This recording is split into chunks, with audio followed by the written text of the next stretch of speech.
Halo semuanya, hari ini kita akan mereview pelajaran DBS tanggal 21 Agustus 2023. Kali ini kita akan belajar menggunakan salah satu dari Rule of Interpretation by William Miller untuk mencari tahu dari Alkitab arti kata new moon. Saat kita mengetik kata new moon pada kotak pencarian di aplikasi Alkitab kita masing-masing, kita akan mendapatkan hasil pencarian 20 kata new moon di Perjanjian Lama dan 1 kata new moon di Perjanjian Baru. Secara general, new moon artinya bulan baru, ditandakan dengan adanya sabit sekecil apapun yang dapat dilihat oleh mata setelah matahari terbenam. Sekarang kita lihat, dari 21 ayat yang menunjukkan ada kata new moon, di new moon selain ada bulan baru, ada apa lagi? 1 Samuel 20 ayat 5, kata new moon menunjukkan adanya duduk makan bersama. 1 Samuel 20 ayat 18, kata new moon menunjukkan adanya special occasion di mana untuk duduk makan bersama saat new moon berbeda dengan makan bersama di hari-hari biasa. 1 Samuel 20 ayat 24, saat new moon, Daud menyembunyikan dirinya saat raja sedang makan bersama. 2 Raja-Raja 4 ayat 23, new moon dan sabat adalah waktu di mana wanita biasanya pergi. Artinya, saat new moon dan sabat itu satu kategori sebagai special occasion. Kita buktikan bahwa new moon dan sabat berada di satu kategori karena bobotnya sama. Kata new moon di 2 Raja-Raja 4 ayat 23, kode Ibraninya adalah H2320 dan kata sabat H7676.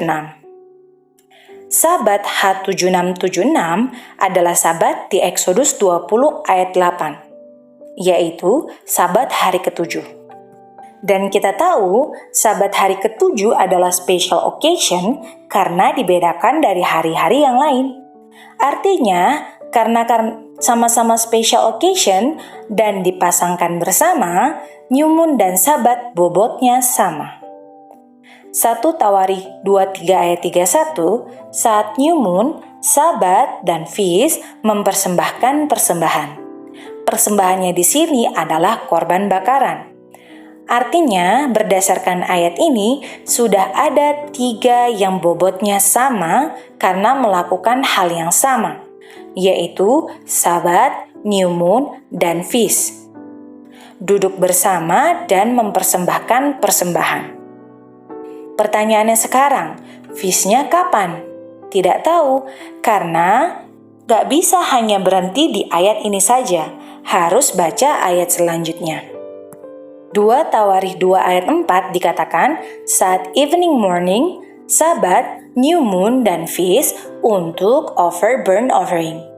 Dan untuk melakukan hal ini adalah ordinances untuk bangsa Israel forever. 2 Tawarikh 8 ayat 13 mau menunjukkan bahwa new moon selalu satu paket dengan evening morning, sabat, dan feast. Salah satu contoh dari feast-nya adalah Feast of Unleavened Bread, Feast of Weeks, Sabat, dan Feast of Tabernacles. 2 Tawarikh 31 ayat 3, untuk mempersembahkan korban bakaran pada saat morning evening, Sabat, new moon, dan feast, itu semua tertulis di hukum Tuhan. Ezra 3 ayat 5, saat new moon dan feast sama-sama melakukan offer burnt offering.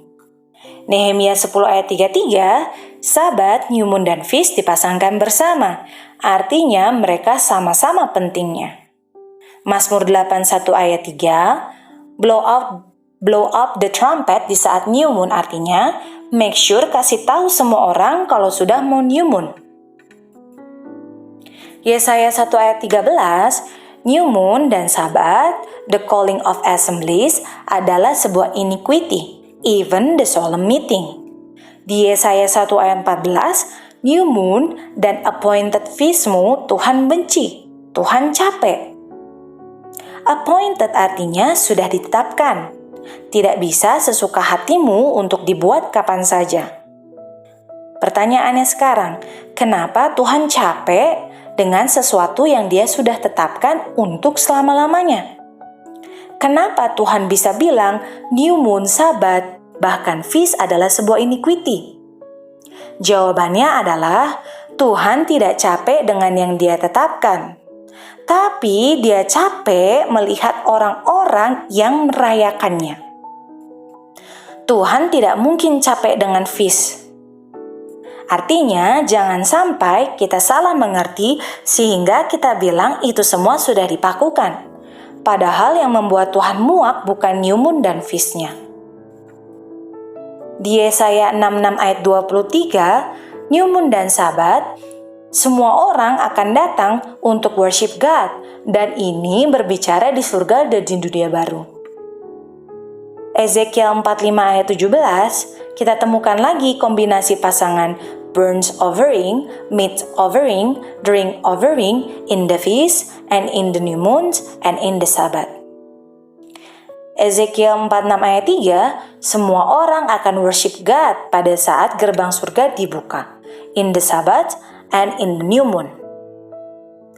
Di Hosea 2 ayat 11, feast day, new moon, Sabat dipasangkan lagi di ayat ini, mengestablish bahwa mereka bobotnya sama-sama penting. Di Amos 8 ayat 5, new moon tidak boleh menjual jagung.